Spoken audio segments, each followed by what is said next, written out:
Boa noite, pessoal. Ai, meu Deus, eu que não atraso, atrasei 2 minutos, eu fico horrorizada, me perdoe, nos perdoe. Foi mal. É que o papo aqui pré-programa estava tão legal que a gente acabou passando 2 minutos. Perdoem, por favor. Gente, boa noite, bom domingo. A gente está aqui super feliz de estar com vocês mais uma vez. O tema de hoje, pelo visto, bombou e vai bombar, porque eu fiz uma brincadeira com vocês no Facebook, né? Levantei um suspense sobre o tema e fez sucesso o suspense. Foi muito legal, porque muitas pessoas responderam, é sinal que hoje vai bombar. Então, a gente está com uma expectativa super boa, mas como eu sempre gosto de fazer, eu gosto de iniciar o programa com algumas recapitulações da semana, das grandes assim, manchetes, né? E, claro, impossível não falar dessa pandemia que já me transformou em pandemônica. E apesar da gente estar aqui tentando manter o bom humor, é muito triste falar que essa tem sido uma semana em que a gente ultrapassou 3 milhões de infectados só no Brasil e mais de 100 mil pessoas mortas. Isso não é pouca coisa. Eu postei ontem no Facebook que, para mim, 100 mil vidas perdidas é tão importante quanto uma vida perdida. E o que eu quis dizer com isso? Eu quis dizer que o que mais importa nesse caso é o descaso, né? Que a gente podia não ter perdido vidas, ou podia ter perdido pouquíssimas, mas o ideal era não perder nenhuma, porque cada vida importa quando a gente pensa em inclusão, respira a inclusão, defende a inclusão, luta pela inclusão. Porque a inclusão tem a ver, primeiro de tudo, com vida. Por isso, o nosso programa é Convite em Resistência à Covid, porque a gente quer um convite com vida. E é muito triste a gente rebater essa marca. Eu não sei se vocês perceberam, nós demoramos 4 meses para chegar a 1 milhão de afetados. Foram cerca de 20 dias para chegar a 2 milhões. E 10 dias, gente, para chegar a 3 milhões de afetados.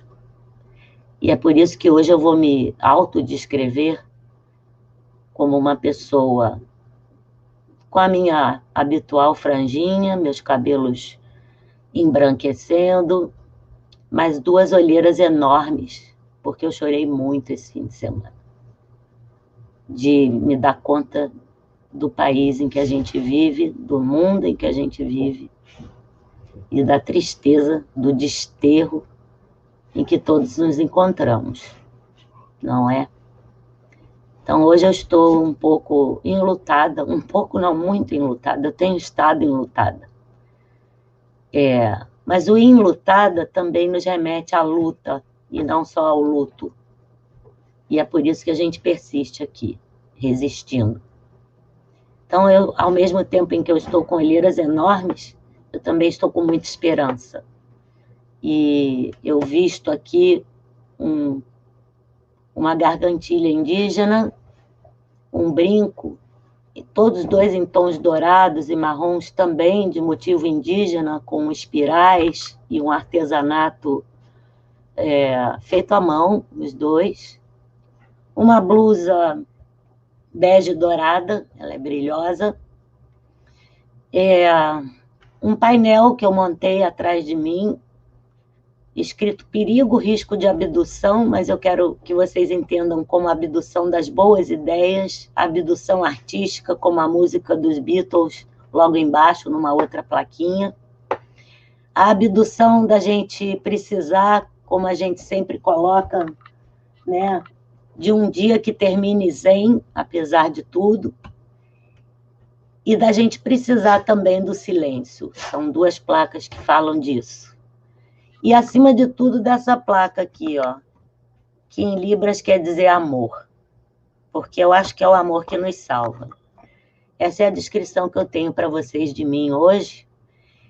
E a última descrição que eu quero dizer é que, apesar disso tudo, nós estamos muito felizes também, porque esse programa e vocês juntos nos tornam mais fortes e nos tornam esperançosos de que a gente vai vencer tudo isso.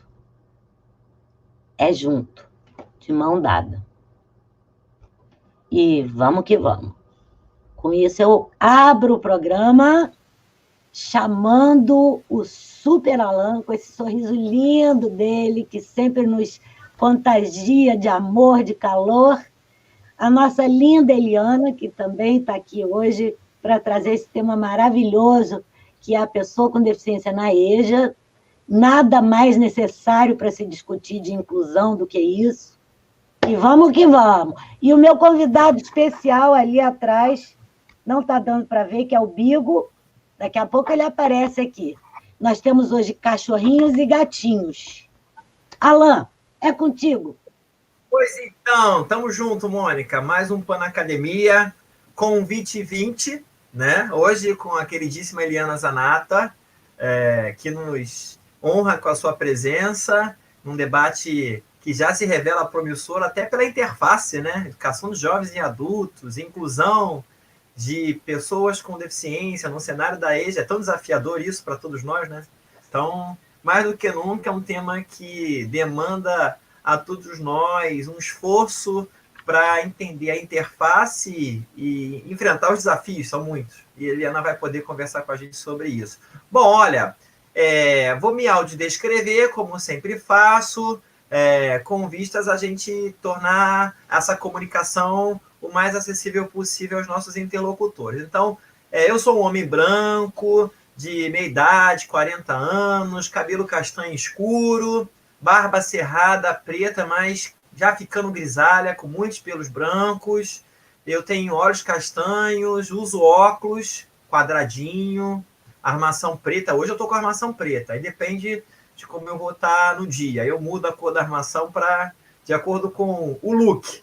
Estou no mesmo ambiente de sempre, né, que é o meu escritório, tem uma parede em branco, umas almofadas com tons de cinza, preto, listradas atrás. A Marie está pela área, vou logo avisando. A Marie é minha gatinha, todo mundo me acompanha. Quem me acompanha pelas redes sociais sabe que a Marie é uma figura. A Marie está na área, ainda há pouco ela estava em cima das almofadas, mas ela, inquieta, já desceu. Daqui a pouco ela sobe para as almofadas. Ela é uma gatinha branca, que lembra a personagem da Disney, a gatinha Marie, por isso que o nome dela é Marie. Eu estou com uma blusa azul, que tem aqui um símbolo, né, que não dá para ver, de equilíbrio, né?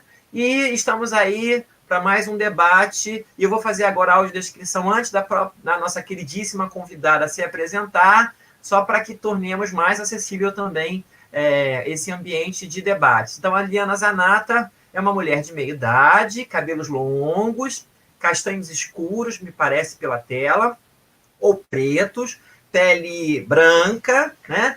Lábios pintados de batom, para mim parece que está pintado de batom, olhos castanhos. Ela está num ambiente que tem uma parede branca ao fundo, ela está com uma blusa azul, com isso também há um contraste da blusa dela com o fundo branco. Ela tem ali do lado dela uma gatinha linda, tricolor, ela tem tons de amarelo, de branco e preto, que ela vai já falar o nome pra gente. Ela mencionou o nome, mas eu esqueci. Mas é linda a gata, e ela faz uma composição do cenário muito agradável para quem está tendo a possibilidade, né, de estar presente nesse diálogo. Eliana, gratidão pelo aceite ao convite, tá? Muito obrigada, prazer imenso estar aqui com vocês, né? Um convite tanto da Mônica, seu, né? Não tinha como não aceitá-lo. E é sempre assim, encantador, né, ouvi-los. Eu gosto de participar do programa, já participei com vocês várias vezes. Falei, vamos lá conversar um pouquinho, né? Então, não tinha como não estar aqui.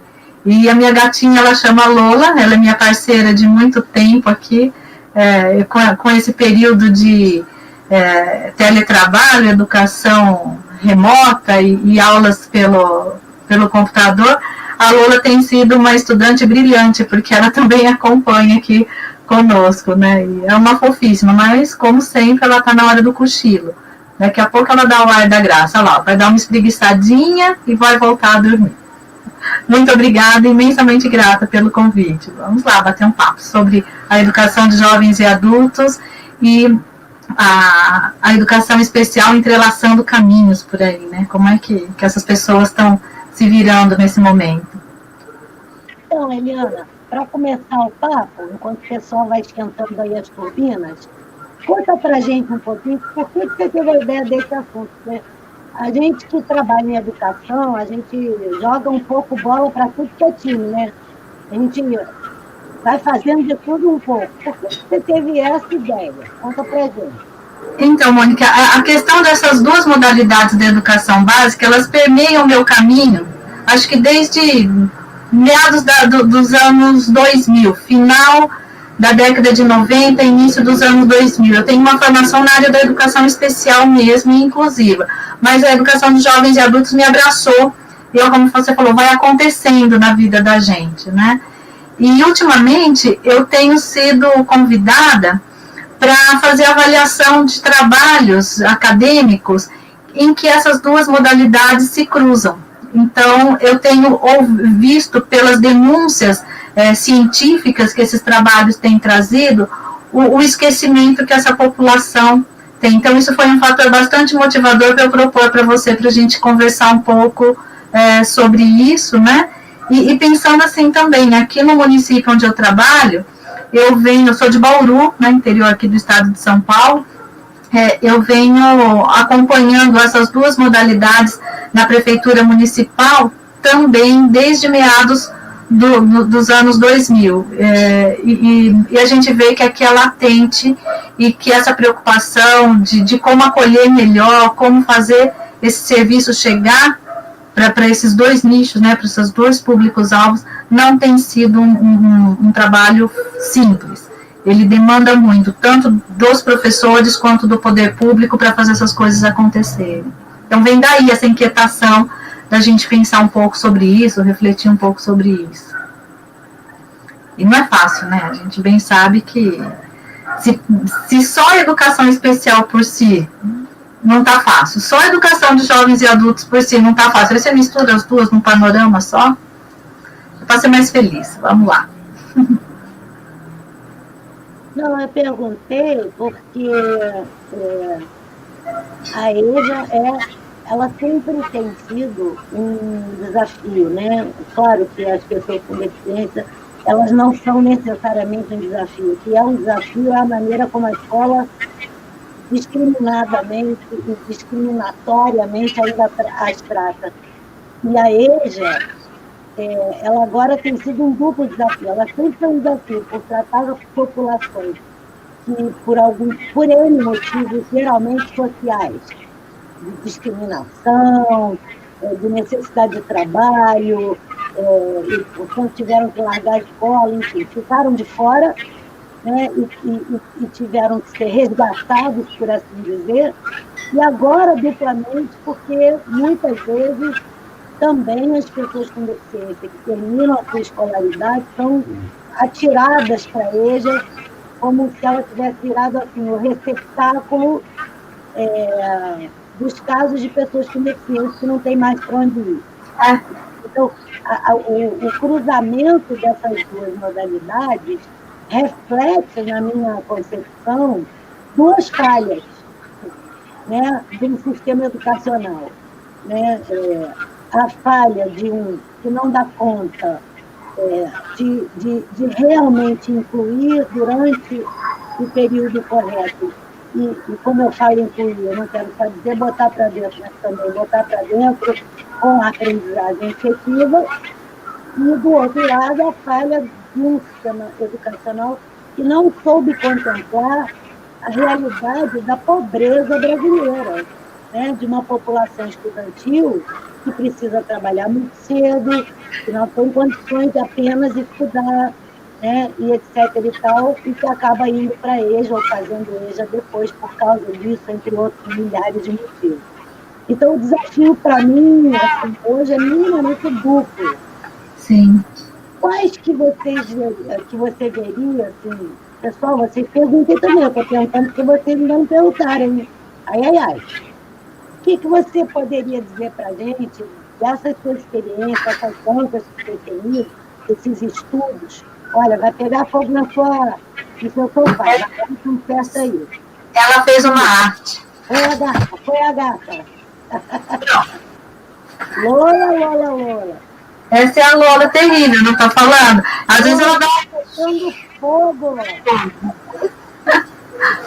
Mas, olha, assim... Eu poderia identificar assim, como os maiores desafios que esses estudos estão te mostrando. Então, eu penso assim, olha, um dos grandes desafios é quem é o sujeito da EJA hoje? Quem que está indo para a EJA hoje? Porque ele é diferente do perfil da EJA de 10 anos atrás e diferente do perfil de 20 anos atrás. E a pessoa com deficiência que vem para a EJA também tem um perfil diferenciado. Eu não posso entender como uma amálgama. Né? Os alunos da EJA. Não, os alunos da EJA têm características muito específicas. E dentro dos alunos da EJA, eu tenho especificidades. E a educação especial ali, né, o público-alvo da educação especial, ainda assim se subdivide. Então, um desafio que eu penso, tanto por conta do poder público, enquanto escola, enquanto organização, mas também por parte dos professores, é saber fazer essa diferenciação e não tratar todo mundo sem garantir as suas especificidades. Então, por exemplo, eu tenho visto assim, adultos e jovens na EJA com deficiência, mas com demandas que os levaram à EJA por motivos diferentes. Então, eu tenho aquele adulto com deficiência que passou por um processo de exclusão, que foi expulso da escola no sentido de as condições sociais não permitiram que ele permanecesse da escola por N motivos. Ele chega numa idade adulta, ele ainda quer ser beneficiado pela lei de reserva de vagas, mas ele não tem escolaridade. Então, ele fica fora do mercado de trabalho e busca a educação de jovens e adultos no sentido de garantir ou a conclusão do fundamental ou a conclusão do médio, para poder fazer valer a lei, né, que dá a garantia da reserva de vagas. Então, esse é um perfil que eu tenho para a EJA hoje. Tem um outro perfil, que é aquele aluno que frequentou, que ele é mais velho, hoje ele tem em torno dos seus 40 e poucos anos, a maioria oriundas de instituições de atendimento de pessoas com deficiência e com a especificidade da deficiência intelectual ou da deficiência auditiva, que fora das instituições e fora do espaço escola formal, eles não têm outro equipamento social que os acolha, não tem, e eu, pelo menos aqui na nossa realidade não tem, então é um desafio também. E aí esse sujeito chega na educação de jovens e adultos, e eu falo muito numa brincadeira, que não é tão brincadeira, mas ele faz carreira na educação de jovens e adultos, ele fica esperando promoção, sabe? 1 ano, 2 anos, 3 anos, e a própria família não quer que ele dê a conclusão dos estudos dele na EJA, porque a partir do momento que ele sair de lá, não tem, como eu falei, outro equipamento social que venha o acolher, seja no mercado de trabalho, seja numa educação ao longo da vida, que ele pode também se beneficiar, mas não tem. Então, é extremamente desafiador, e aí eu entro numa outra questão, que currículo eu tenho para acolher essa diversidade toda? Eu amo a diversidade, trabalhar na diversidade, acho que ela está presente, não estou negando a existência, mas e o currículo? Né? Como que eu vou atender gregos, troianos e anglicanos dentro dessa escola? Com necessidades diferentes, com características diferentes, e como eu volto a dizer, com 2 modalidades se entrelaçando. E aí eu repito algumas demandas e alguns desafios que são da escola básica, que não é nem a EJA, nem a educação especial, que é dentro de um contexto de políticas de quem é a responsabilidade. Então, Eliana, eu estou aqui pensando, porque me coube alguns anos atrás o desafio de orientar uma dissertação, a primeira dentro do nosso grupo de pesquisa, cuja pesquisadora está presente nesse momento aí dialogando com a gente. Na verdade, eu quero acusar, né, Mônica, a presença dos nossos queridíssimos que estão sempre aqui com a gente, né? Rosângela, o Literatura Acessível, o Diego, Ana Glória, né? Essa Daniele Grazinoli, eles estão sempre nos prestigiando. Muito obrigado. Esse é o momento para a gente dialogar. Então, agradecemos muito que, se vocês puderem, nos trazer questões que nos permitem, eu e Mônica aqui, fazer a mediação e, enfim, provocar a nossa querida Eliana num debate que nos aponte reflexões e cenários promissores. E a Rosângela foi minha mestranda, hoje é doutoranda, e ela, no nosso laboratório, ela desenvolveu a primeira pesquisa que fazia a interseção, né, a interface entre a educação dos jovens e adultos e a educação especial. Ela é professora de uma escola na Baixada Fluminense, que é considerada uma escola especial. Naquele momento histórico, eles estavam fazendo o que se chama, o que ela chamou na pesquisa dela de inclusão contrária. Era uma escola de educação especial, atendendo exclusivamente público-alvo da educação especial, mas querendo viver um cenário de democratização, de inclusão em educação. Então, a escola se abriu para receber alunos que não fossem alunos da público-alvo, tá? E aí, ela identifica um cenário de muito... Ela inclusive, ressalta para a gente aqui, né? Um cenário de extremo assistencialismo, e ela menciona, eu trabalhei numa escola em que a EJA, os estudantes, né, eles são estudantes, em sua maioria, público-alvo da educação especial, encontrou-se muita resistência, segundo o estudo dela, para fazer essa inclusão contrária. Por quê? Porque a escola é uma escola estigmatizada para o aluno da educação especial. Então, o aluno que não era público-alvo não queria estudar numa escola que foi denominada localmente como a escola para os doentinhos. Expressão usada na coleta de dados. A gente identificou isso na coleta de dados, né? E aí ela pergunta para você aqui, como é que você vê, então, esses estudantes público-alvo da educação especial, na sua experiência, na sua realidade aí da EJA, porque na realidade dela, ela identifica um extremo assistencialismo. E aí ela pergunta para você, né? Você também identifica esse assistencialismo na sua realidade de investigação? Então, Rosângela, eu tenho experiências das duas, sim e não, tá? Eu posso dizer que tem sim um certo assistencialismo quando eu me deparo com determinadas realidades, tanto aqui no município de Bauru, quanto em outros municípios que eu sei que oferecem o serviço de educação de jovens e adultos dos anos iniciais, né? Em que, infelizmente, as salas se tornam, como que eu diria, uma condição de conforto, tanto para o município, quanto para a família, quanto para o professor que está ministrando as aulas, porque é uma situação de conforto.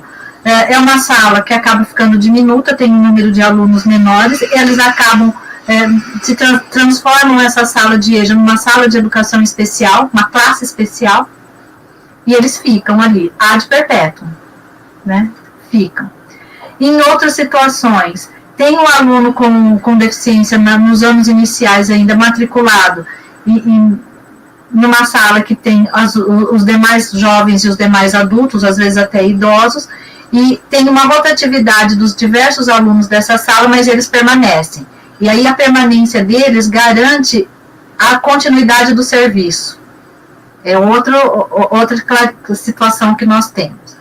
E eu tenho também uma situação que eu posso dizer que é bastante favorável, quando assim o acontece, em que a pessoa com deficiência está nos anos iniciais e o professor, ainda que ele fique 2 anos, 5 anos, 3 anos, ele tem a preocupação de organizar um plano de trabalho e tornar um currículo personalizado, é esse o nome que eu posso utilizar, eu não vou dizer nem que ele é adaptado, ele é personalizado para atender a especificidade da necessidade e o que aquele sujeito veio buscar. Então, eu também tenho essa realidade.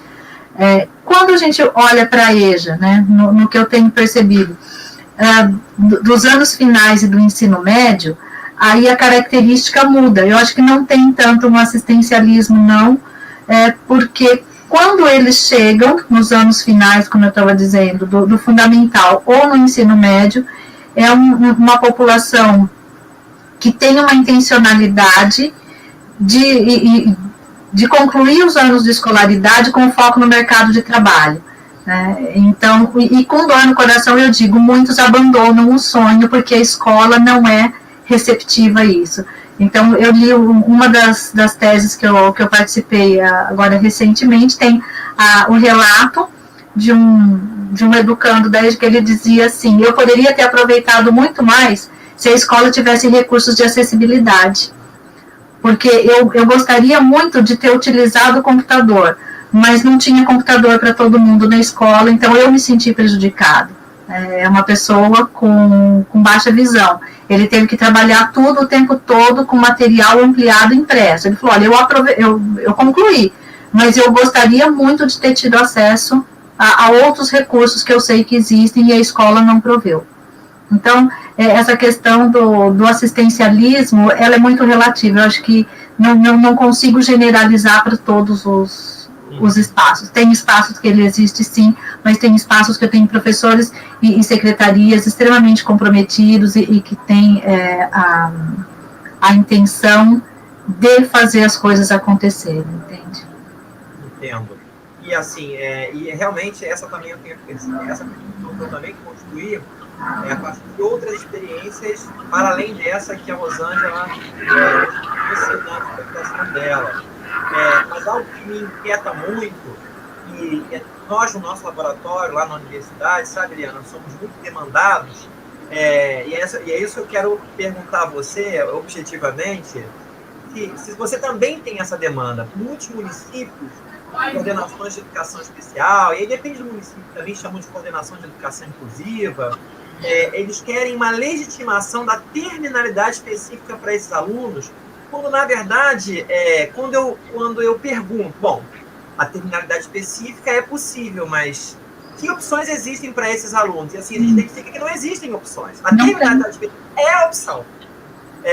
E aí, de fato, o processo de inclusão, no meu entendimento, ele está totalmente potencializado. Ele é nomeado inclusivo, mas ele é praticamente exclusivo. A terminalidade é dada para excluir esse sujeito dos espaços da sociedade. E um desses espaços seria a escola.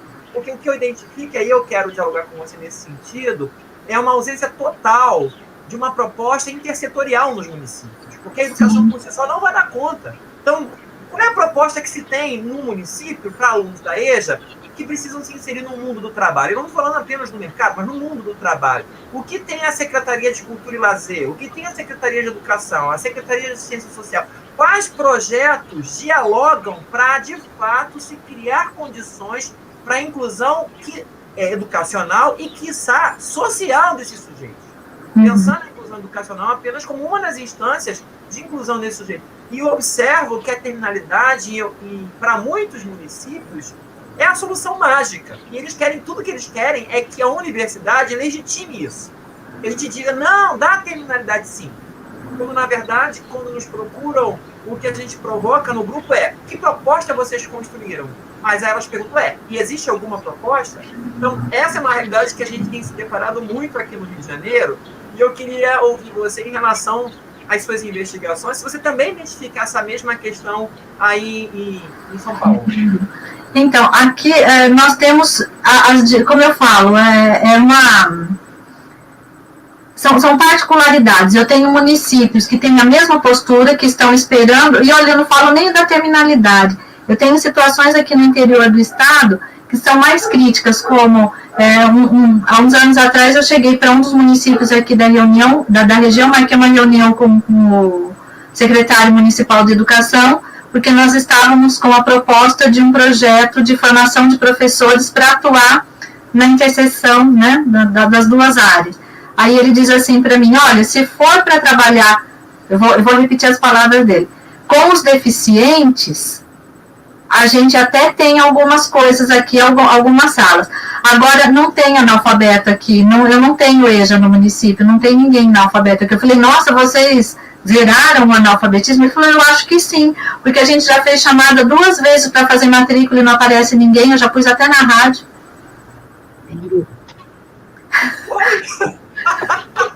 Olha, é cômico para não ser trágico, você tá entendendo? Não é uma piada. Não, pior que não é piada, é sério. sério. Pior que é sério. O cara me fala que pôs no rádio, né, anunciou na rádio da cidade, quem quisesse fazer matrícula para educação de jovens e adultos, que estava aberto. Então, essa é uma questão extrema. E eu tenho, por outro lado, no município aqui de Bauru, aqui tem uma tradição de 32 anos, eu acho, 34, 30 e tantos anos, porque ou 30, perto dos 30 e poucos anos, da estruturação do serviço de educação de jovens e adultos aqui. E ele tem um status dentro da Secretaria de divisão. Tem uma divisão de educação de jovens e adultos, com escolas para jovens e adultos que não usa a carteira da criança pequenininha, tem concurso para professores de jovens e adultos, as escolas que têm alunos com deficiência na EJA, tem salas de recursos multifuncionais, como apoio do professor da classe comum, e no currículo tem a perspectiva de educação ao longo da vida. Então, aqui não tem essa questão, essa pressão pela terminalidade, mas eu sei de outros municípios que já assinaram, tem a questão da terminalidade, e aí a pessoa não chega nem na educação de jovens e adultos, é dada a terminalidade para ele perto do seu, lá atrás, sabe, no fundamental mesmo, lá atrás no médio, e não tem um outro espaço, como você diz, de acolhimento, né, e qual outro serviço que vai ser oferecido. E, de novo, aqui na cidade nós temos uma instituição grande que chama Sorri Brasil, que tem esse trabalho de preparação e formação da pessoa com deficiência para o mercado de trabalho, mas só tem aqui em Bauru, eu não sei se tem, né, em outros, né, sem fazer grandes propagandas. Outro município vizinho aqui, que é Agudos, que é aqui perto, eles têm um espaço que eu não me lembro o nome agora, é alguma coisa para o idoso, mas é um espaço dia para o idoso, e ali ele tem diversas atividades, ele pode aprender a bordar, cozinhar, trabalhos manuais, ou simplesmente se reunir para assistir televisão, bater papo, e tem pessoas com deficiência que acabam frequentando, mas eu concordo com você, não tem, o país não tem isso ainda não introjetou essa ideia de educação ao longo da vida. Eu penso, por exemplo, que um dos setores responsáveis não deveria ser especificamente a educação, nem a cultura, nem o lazer, nem nada disso. Teria que ter um trabalho conjunto de oferecimento disso e de abertura de espaços nestas diversas secretarias para o acolhimento. Eu não tenho que ter uma secretaria responsável para fazer isso, mas que essas pessoas tivessem espaço para serem acolhidas nesses outros tantos serviços, né? Acho que eu penso mais ou menos por aí. E a questão da terminalidade, ela é bem, bem densa. Tem municípios que sim, tem municípios que não. Não tenho, como que eu diria para você, eu acho que eu particularmente, se quiser uma opinião minha, eu não acredito em terminalidade. Eu faço a seguinte brincadeira, eu dou a terminalidade hoje e amanhã tem uma vacina que cura de tudo aquilo e a pessoa não pode mais porque agora já cortou. Aliás, essa questão da terminalidade, ela nunca foi resolvida, né? Por quê? Porque os nossos currículos são muito engessados. E a nossa concepção curricular ainda é profundamente limitada. Isso é um assunto para um outro programa, só para isso. Eu tenho um artigo, Eliana, que eu nunca terminei ainda, mas que a ideia é meio discutir isso, assim, terminalidade não seja talvez o termo ideal, mas eu penso muito numa ideia assim de a gente continuar os estudos, mas não de uma forma, dessa forma, vinculada ao currículo oficial. Mas eu acho que a ideia da aprendizagem para toda a vida, né? Como a Unesco agora, de 2015 para cá, vem trabalhando esse conceito. Mas isso, enfim, é para outro dia. Estou um pouco preocupada porque a gente tem já um bloco aqui com perguntas e comentários e já tem outro na espera. Vamos lá. Lá vou eu, Alan, I'm so sorry. Mas Ok. agora eu vou botar o Diego na conversa. O Tá, Diego beleza. está dizendo assim para você, Eliana.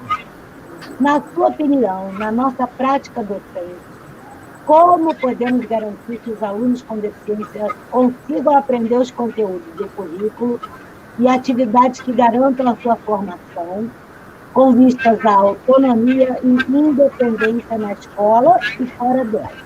Pergunta cascuda. Calma que tem mais.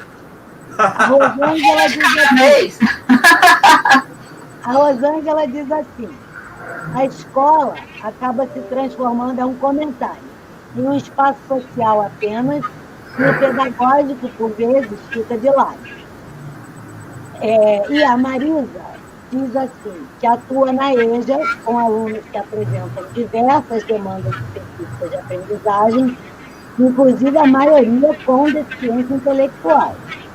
E que o grande nó é efetivar uma adequação curricular que não incorra em nivelar por baixo. Justamente. Eu acho que esses dois comentários meio que dão a base para você responder a pergunta do Diego, né? O que você poderia comentar de volta e responder para o Diego? Então, eu penso assim, a questão de você trabalhar, como eu falei, autonomia, independência, mercado de trabalho, tudo isso gira em torno da finalidade da matrícula do aluno ali. Quando eu não tenho uma finalidade clara, acontece o que a Rosângela está dizendo, a escola vira única e exclusivamente um espaço em que ele faz carreira ali. Ele vai ser matriculado nessa EJA anos a fio para fazer número e garantir a tal da socialização. E aí a culpa, eu volto a dizer, de quem é a culpa? É do indivíduo? Não. É da família? Não. A família está se agarrando com unhas e dentes para garantir o mínimo de espaço social, de frequência de um espaço social para esse sujeito fora da escola. Porque ele só vai, depois de adulto, nesta condição do assistencialismo ou de tornar a escola simplesmente voltada para o aspecto da tal da socialização, em duas situações. Ou ele vai para a escola ou ele vai para a igreja, porque não tem mais nada. Né? Então, eu também não tenho como dizer que a culpa é da família ou que a culpa é da pessoa. Não sei quem é o culpado, eu só posso dizer que falta espaço. E a questão do currículo na sequência? Eu não sei se a adaptação curricular, como é que a gente faz isso, uma adequação curricular, uma adaptação curricular, mas eu parto do pressuposto que eu preciso ter um currículo personalizado. Eu tenho sim aquele currículo dos conteúdos acadêmicos, que eu faço um entendimento de currículo conteudista, que é aquele que vai te exigir o português, a matemática, a soma, a divisão, não sei o que lá, não sei o que lá. Mas por trás disso eu tenho um currículo de o que é que eu faço com isso tudo na minha vida e para que isso tudo vai me servir quando a escola terminar.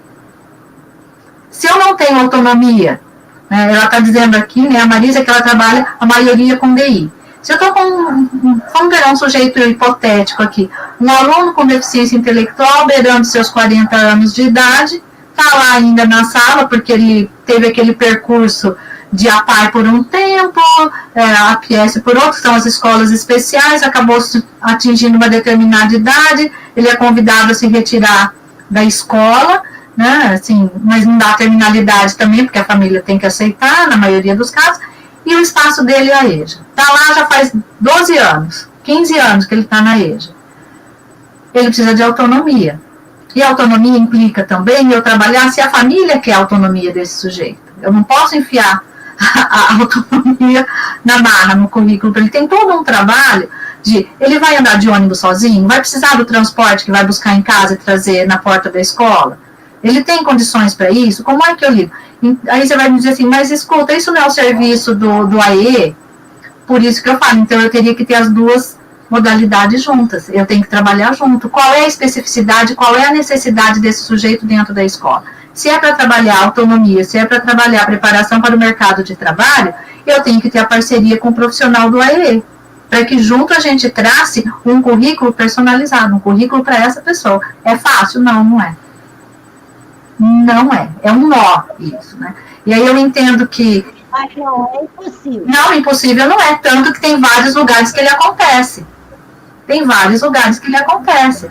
Né? Teve uma menina aqui de Bauru que ela tem síndrome de Down, ela entrou para a escola regular, ficou um bom tempo na escola regular, até que ela chegou meados do 7º ano, e ela falava para a mãe que não queria mais ir na escola, que as coisas da escola não a satisfaziam mais. Mais um tempo, ela foi convidada a ir para a sala de educação de jovens e adultos. Lá ela se encontrou com pessoas mais velhas, ela se sentiu numa situação um pouco mais confortável, porque não estava mais com as crianças, né, no meio de todo mundo.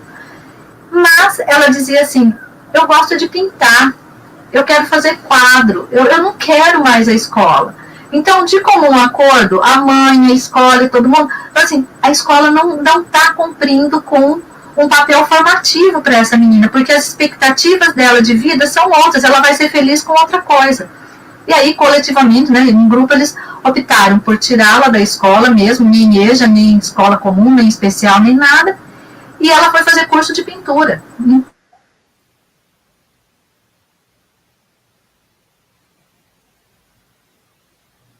Será que a Eliana caiu? Travou. Ah, meu Deus. Tela. Mas eu... vou... Eliana? Ó. Acho que a internet deu uma oscilada lá, Mônica. Às vezes acontece isso lá. Mas vamos continuar, então. Eu acho que ela está coberta de razão. Essa é a grande questão, né? Porque a aprendizagem tem que ter o desejo. Ela voltou.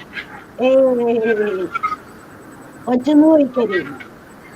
Então, assim, a ideia é, o que eu quero da escola? O que a escola tem para oferecer para esse aluno? Eu posso sim traçar um currículo para ele, mas o currículo dele não tem que ser necessariamente o currículo proposto na BNCC, o currículo posto nas apostilas do Enseja, o currículo posto... Então, para quê? Que currículo que eu vou traçar? Embora a escola tenha essa cobrança, e eu não estou desmerecendo a função social da escola enquanto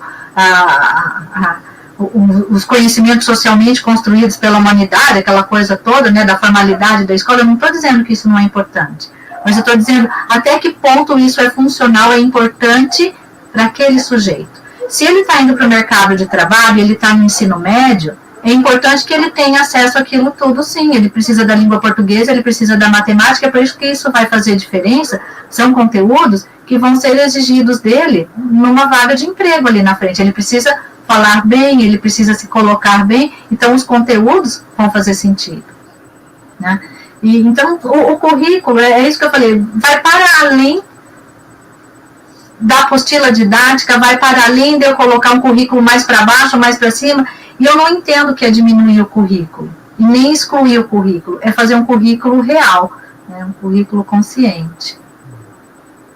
Não sei se eu respondi, isso que é por aí. E nivelar por baixo, jamais, jamais. Alain, vamos ao segundo bloco? Vamos para o segundo, que tem tempo ainda. Daniela, a gente tem...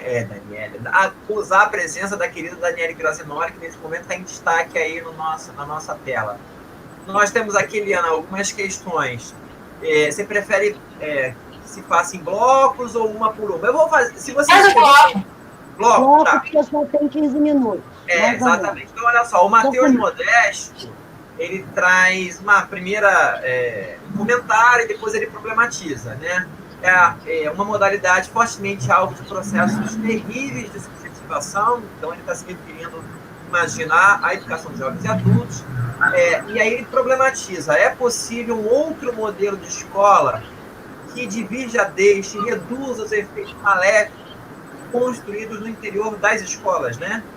No seu desenho que hoje temos. Essa é a questão que ele nos provoca. A Rosângela fala para a gente, temos em nossa educação de jovens e adultos, provavelmente a escola, né, que ela está se referindo, estudantes que foram matriculados com 6 anos. Também temos estudantes que saíram da nossa escola para a inclusão e voltaram por conta da exclusão. Então, essa também é um desenho que ela está apontando como observação, né, no cenário dela de atuação como professora. A Daniele Gazinoli, que há pouco eu a mencionei, ela diz: eu sou do campo da educação infantil e intuo que a EJA tem essa potência da infância, como condição humana de um redescobrir permanente em condições materiais, sejam de estudantes ou docentes.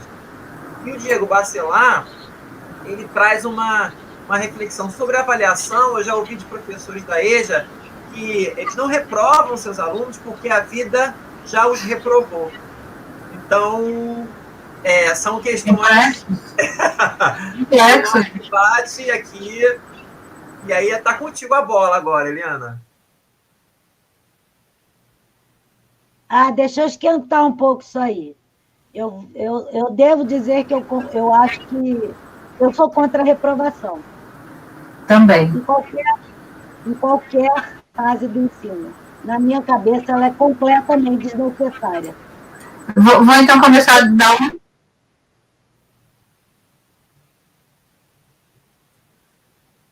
última para a primeira, a EJA, porque a vida já reprovou. Isso é bastante complexo, porque eu vejo duas questões. Uma, quando você está lidando com os alunos comuns da EJA, que não tem, comuns que eu estou chamando aqueles que não tem nenhum comprometimento, a questão da aprovação para eles, muitas vezes, ela vem cercada do seu último fôlego.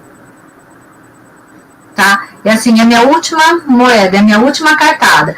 Eu tenho que terminar esse nível de escolaridade aqui, porque é isso que vai estar ali fora.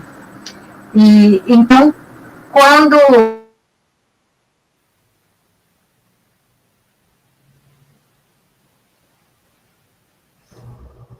Poxa, que tristeza. Está oscilando a internet, o sinal dela, né? Voltou. Voltei. Aqui, e olha, eu tô com a internet cabeada, mas...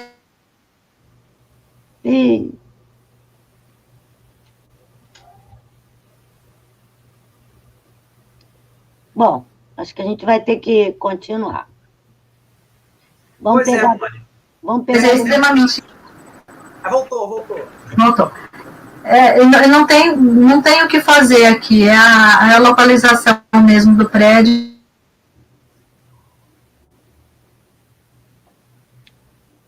Meu Deus. Vai, Alan. Ela fica instável. Voltou. Tenha só um pouquinho de paciência, já estabiliza de novo, é o horário. Acho que não é a vida que reprovou, a vida expulsou as oportunidades deles. Essa é a verdade. Eles foram expropriados da dignidade do direito subjetivo da educação. Né? E a reprova tem muito a ver também com a questão do próprio aluno, por algumas vezes. Eu já vi aluno da EJA que diz assim: eu preciso reprovar porque, embora eu tenha tirado uma nota 5 aqui, eu preciso mais. Isso daqui não é suficiente para o que eu vou fazer lá fora. E esse é o aluno comum da EJA. Né? Então, e eu concordo com a Mônica também, eu sou contra qualquer tipo de reprovação. É ir para frente sempre. Eu não tenho tempo para ficar revendo coisas. Eu tenho que continuar da onde eu parei e dali prosseguir e tocar a minha vida e a minha formação. Quando se pensa numa possibilidade de um outro modelo de escola, que iria, digamos assim, amenizar ou trabalhar essas condições todas e oferecer um currículo e oferecer uma educação mais adequada, eu acho que isso perpassa, além de qualquer coisa, pela concepção que você tem de formação humana. Então, quando você tem, em termos de professores, de gestores da escola, desse sistema, que acolhe a pessoa adulta, idosa, que volta para a escola, e acolhe a pessoa com deficiência, que está nessa condição também, com uma idade mais avançada, que não a da educação básica comum, eu tenho que ter, sim, um olhar de compreensão. E, a partir daí, como é que eu efetivo isso? Por meio de políticas públicas. Então, aí eu preciso, sim, de uma escola que tenha um currículo acolhedor. E acolhedor não no sentido do assistencialismo, mas nesse modelo que eu estou te dizendo. tempo, espaço, trabalho, necessidades do sujeito. E a última, os que voltam, né, que eles são mais excluídos lá fora do que aqui dentro. Eu penso que a questão também gira em torno de se eles voltam, é porque o primeiro momento onde eles estavam é onde eles estavam acolhidos, onde eles tinham as condições de desenvolvimento e de aprendizagem. Qual é o grande desafio? É que esse modelo seja extensivo aos demais espaços escolares. Acho que é por aí. Próximo bloco. Ah, não, ainda tem a da Dani, né? Tem um... aquela questão da infância, né? Dela intuir que a EJA tem essa mesma potência da educação infantil de ser um redescobrir permanente, né? Da gente como humanos mesmo. Sim, as respostas que nós temos, os resultados da convivência e dos processos de aprendizagem na educação de jovens e adultos realmente é bastante reveladora quando você se coloca enquanto educador e vê o brilho nos olhos do redescobrir da escola desse educando. Eles têm uma memória de uma escola que eles foram expulsos lá atrás, ou aquela escola que eles viram nos cadernos dos sobrinhos, dos filhos e dos netos. Quando eles se colocam enquanto sujeitos dessa escola, eu concordo com ela, é uma vitalidade, uma vontade de aprender, de ir para frente, de seguir, e aí eu fico extremamente entristecida quando os espaços escolares não conseguem dar essas respostas para esses adultos, seja com deficiência ou sem. Beleza. E temos um bloco 3. Olha só. A Rosângela diz assim, que a grande maioria busca na escola a autonomia que em casa não tem, porque a família costuma infantilizá-los ou superprotegê-los. Desastre total, mas pura verdade, né? A Silvia comenta, ela pergunta, Eliana, como é que você vê o futuro da EJA no pós-pandemia? Essa é ótima, adorei. E a Marisa comenta o seguinte, que é imprescindível que os gestores assumam a responsabilidade. Imaginem alunos da EJA com mobilidade reduzida e baixa visão, precisando subir 37 degraus para chegarem à sala de recursos. Gente, é louco isso, né? E a Dani diz assim, mas quando o estudante chega a dizer que quer refazer uma avaliação, ele já adquiriu autonomia para perceber o que é necessário para o seu percurso. Sim. Com certeza, ele tanto adquiriu essa autonomia que ele tem clareza do que veio à escola.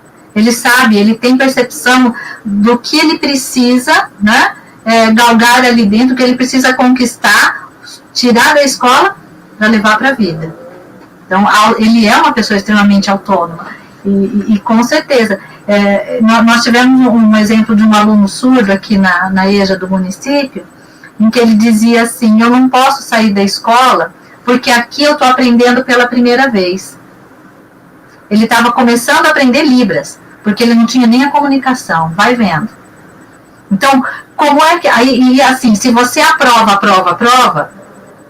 ele vai embora em 2 ou 3 semestres. 2 ou 3 semestres não é suficiente para a riqueza que ele encontrou ali de possibilidades de aprendizagem. Então, e ele tem consciência de por que ele está ali na escola, né? A questão dos gestores assumirem as responsabilidades, né? É fundamental isso, por isso que eu digo, não adianta ter só a intencionalidade, eu preciso ter isso registrado numa política pública, isso tem que ser de caneta, isso tem que ser de papel, porque infelizmente nós ainda vivemos num país que, eu digo isso para os meus alunos nas disciplinas de políticas, a nossa legislação é linda, nem sempre ela dá conta de tudo, a distância entre o que está no papel e o que acontece nas escolas ainda é bastante longa, mas é imprescindível, sem ela eu não tenho nem instrumentos para conversa. ela é o primeiro passo. Eu tenho que ter. Aqui em Bauru, por exemplo, eu digo que as escolas de educação de jovens e adultos são todas num plano só. Pensando nisso, todas são acessíveis, elas têm rampas, elas têm banheiros adequados, com acessibilidade. Por quê? Porque quando foi feita a política pública, foi pensado nessa totalidade. Agora eu quero ver despertar os gestores para isso, né? Os políticos, os vereadores, aí é um trabalho de movimentação, tanto de educadores quanto da população, da família como um todo também, como apoiadora, para que isso aconteça. E a Silvia me pergunta como vai ser o futuro da EJA pós-pandemia. Olha, eu espero que aqueles que sobreviverem voltem empoderados e mais determinados ainda em frequentarem a escola. E o pós-pandemia, eu quero entender, e estou assim, muito otimista, como diz a Mônica, né? Pelo menos tentando ser esperançosa, de que as nossas relações pessoais vão modificar muito. Né? Olhar para o outro com mais respeito. Eu penso que o idoso, que está sendo tão sofrido, né, com essa pandemia, eu tenho meus pais aqui que estão fechadinhos em casa, já está indo para 5 meses, é difícil. Então, a hora que vier essa vacina e que a gente conseguir a proteção, esses idosos, eu acho que eles merecem um respeito 10 mil vezes maior pelo que eles estão passando, né, os que viverem na pós-pandemia. E aí, então, eu acredito e quero acreditar na humanização, no respeito, e aí vai da educação infantil até a EJA. Eu acho que a gente vai ter que mudar as relações interpessoais, as relações pessoais, a questão do respeito, da diversidade, porque a lição está sendo apertada. A prova é apertada, a gente vai ter que passar de ano nessa brincadeira aqui. Né? Deixa eu ver quem mais. A questão da Rosângela, que ela me coloca da autonomia, né? Isso é um barato, gente, é dioturnamente. Na escola eles são livres, em casa o pai e a mãe pegam no pé, não pode isso, não pode aquilo, não pode aquele outro, né? Tem aluno da educação de jovens e adultos, independente de ter algum tipo de deficiência ou não, que vai para a escola para poder namorar. Porque em casa não pode, né? É bem sério. E aí a gente precisaria de um trabalho que, de novo eu digo, faz parte do currículo. Eu acho que quando a gente diz o envolvimento da família na escola, não é só a família da educação infantil, da educação básica, dos anos iniciais, dos anos finais. As famílias da pessoa com deficiência na educação dos jovens e adultos tem que ser presente também. Ela tem que fazer parte desse trabalho coletivo. Então, como é que eu vou trabalhar a autonomia para o mercado de trabalho se a família não permite que ele venha para a escola de ônibus e que a professora, por exemplo, da sala de recursos, não possa fazer o treinamento dele, né, a orientação de como é que usa o transporte coletivo na cidade? Então, a família tem sim que ser parceira. Não estou dizendo que é fácil, não é. Porque nós temos famílias extremamente protetoras, temos famílias negacionistas que negam a condição. Não, ele está assim, mas em casa não é assim. Vocês já viram isso, né? Essa conversa de que é só aqui na escola, porque lá em casa não é assim. Como se eu estivesse lidando com duas pessoas, e às vezes está. Porque ele é um na escola e a outra em casa, frente às oportunidades e às possibilidades que ele tem de se manifestar. Mas é complexo, sim, e tem famílias que têm essa característica da superproteção. E olha, cá para nós, eu vejo isso com inclusão no ensino superior. Volta e meia a gente tem isso no ensino superior também. Deixa eu ver, eu esqueci, eu pulei alguma, me ajudem. Não. Faltam duas agora. Faltam duas. Alain, diga lá. Eu acho que dá para a gente, nesse tempo que nos resta, se a gente considerar que a gente teve também um minutinho ou outro aí de delay, então dá para a gente responder. Com a Ana Glória, ela destaca aqui que no nosso debate, ele sempre reconhece a presença do aluno com deficiência. Imagina se ela falasse para o professor da EJA, que um aluno dele pode ter altas habilidades. Inclusive, amanhã é o Dia Internacional da Superdotação. Então, muito oportuno, né? que a Ana Glória nos provoque nessa reflexão. E aí, ela e Cristina já até provoca, falando: Eliana, você já teve alguma experiência de aluno da educação dos jovens e adultos com altas habilidades? Então aí, as questões voltam para o mesmo, né, cenário, altas habilidades e superdotação. Não, eu não tive essa experiência ainda, não me deparei com essa identificação de altas habilidades na educação de jovens e adultos, mas eu já me deparei com uma situação em que o professor da EJA tem algum tipo de deficiência.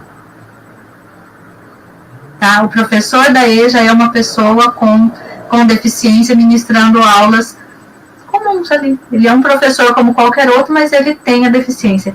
E é muito interessante que cria uma empatia com os alunos, muito bacana, naquele contexto que eu experienciei, que eu tenho a vivência, né?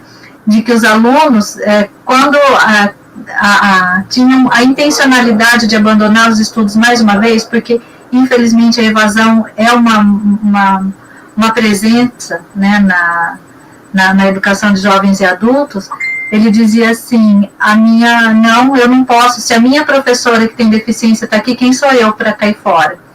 Então, ela acabava se tornando um exemplo de perseverança, de vencer as dificuldades, e assim, narrava para eles que para ela chegar onde chegou, ela teve que também travar imensas lutas, imensos desafios para se tornar uma professora, para estar ministrando aulas, enfim.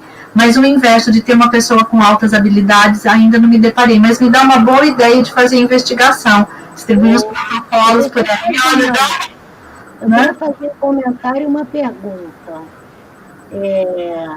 O comentário é um pouco assim, a ideia de que essa visão que esses alunos têm, ainda que muito bem intencionadas, não deixam de ser visões capacitistas, né? Assim, de colocar a pessoa com deficiência numa posição assim, de heroína, né? Se ele pode, eu tenho que poder também. Isso não é legal. Mas acho que não é nesse sentido, Mônica. Não é. Com certeza a intenção nunca é essa. Mas isso pode sair pela culatra. Uhum. Há muita visão capacitista nisso. Tem sim. Né? Trabalhador do ano, né? Para se ver que o exemplo é bacana, mas assim, não é para exagerar. Uhum. Não sou eu que estou dizendo isso, são as pessoas com deficiência que criticam muito isso. Eu vivi, embora eu não tivesse deficiência, na Inglaterra, eu tinha uma questão linguística muito séria. Então, era como se eu fosse, digamos, uma pessoa com deficiência linguística. Surda, né? Porque eu fui para a Inglaterra achando que falava inglês e cheguei lá, eu vi que eu não falava porcaria nenhuma. E foi muito ruim o dia que eu ouvi um colega meu inglês dizer assim, querendo me elogiar. Mas o que ele disse foi, mas eu já pensei em desistir do mestrado várias vezes, mas aí eu olho para você e digo, não, se ela consegue, eu tenho que conseguir. Entende, gente? É muito ruim ouvir isso. E eu sei que ele estava me elogiando. Ele estava querendo que eu era uma pessoa forte, determinada, mas cá dentro pegou muito mal. Eu fico imaginando uma pessoa com deficiência como é que não se sente quando ouve uma dessas. Então, assim, fazer uma alerta, sabe? Assim, para a gente tomar... Claro que o aluno não teve essa intenção, eu tenho certeza disso. Mas, para nós que estamos aqui discutindo essa questão, acho que é importante a gente ter esse cuidado. E não é só para a pessoa com deficiência, é qualquer pessoa, uma pessoa pobre, que vive em desvantagem enorme social e que vence na vida. Né? Pô, esse cara tem valor. Não, esse cara ele não tem valor porque ele se excedeu na desgraça para ultrapassar todas as dificuldades. Ele tem valor porque ele é um ser humano. Né? Ele tem valor porque ele é uma pessoa, e qualquer pessoa tem um super valor. Quase falei um palavrão, ai meu Deus, foi mal. A pergunta que eu queria fazer é a seguinte, para a Elaine e para a Ana Glória. Vocês têm essa experiência, Elaine, com alguns alunos com altas habilidades na EJA, ou você, Ana Glória? Digam sim ou não, por gentileza.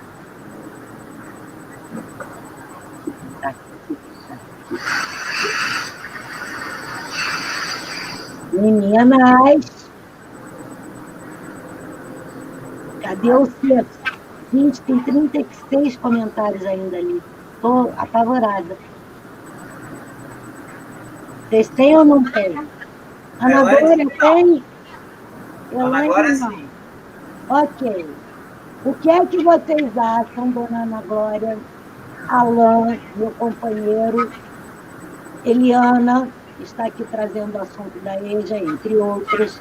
O que vocês acham da gente convocar a Ana Glória para falar nisso semana que vem? Já que ela mesma propôs ainda há pouco uma dobradinha desse programa no sentido da EJA. Ana Glória, convocar não é um convite, quer dizer que você não pode dizer não. Se os meus colegas aqui acharem a ideia boa, você está convocada. A Eliana continua conosco. Oi? Eliana continua conosco. Continua. Comentando o debate. Claro. Semana que vem, então, seremos 4. Uau! Ana Glória, topou? Então, beleza. Então, semana que vem, a gente tem a dobradinha, só que agora, em vez de ser a pessoa com deficiência na EJA, vai ser a pessoa com altas habilidades de superdotação na EJA. Fechado? Very good. Então, tratem de dar like, se inscreverem no canal, fazendo muita propaganda. E, Ana Glória, você já tem meu e-mail. Eu preciso do seu WhatsApp. Você pode me mandar por e-mail, por gentileza? Hoje, se possível, porque a gente tem que preparar arte, fazer 1000 artes. Pois é, Patrícia, assunto difícil mesmo. A Ana Glória está dizendo que deu até taquicardia, que bom. Pois creia você, todos nós aqui no início de cada programa temos taquicardia, não é, Eliana? Sim, sim, sim. Todo programa dá taquicardia, dá dor de barriga. A gente vai ao banheiro várias vezes, não é, gente? Mas é isso, vivendo o desafio. Tá bom, galera? Tá combinado, bom, galera. Então? Já passamos 10 minutinhos, normal. A gente fica sempre nisso aí, 1 hora, 1h05, 1h10.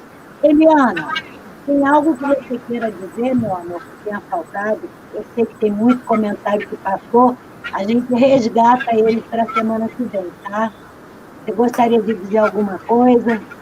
Então, sobre sim, eu acho que é muito bacana discutir essa temática, porque é trazer à tona e dar visibilidade para o invisível, né? Porque quando a gente fala em diversidade, quando fala em educação especial, em educação inclusiva, muitas vezes o foco fica direcionado única e exclusivamente para a pessoa com deficiência intelectual, e esquece que a gama é muito maior e que nós temos os invisíveis no meio aí do caminho, do percurso todo, né?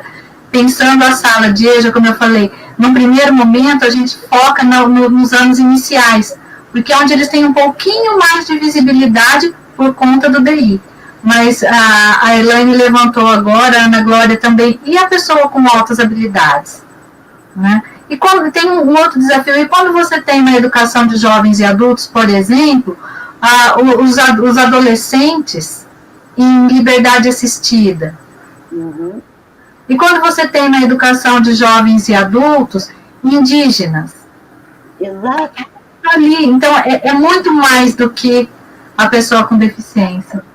Boas discussões. Então, semana que vem fica combinado, né, Alain? Combinadíssimo. Você quer terminar o programa?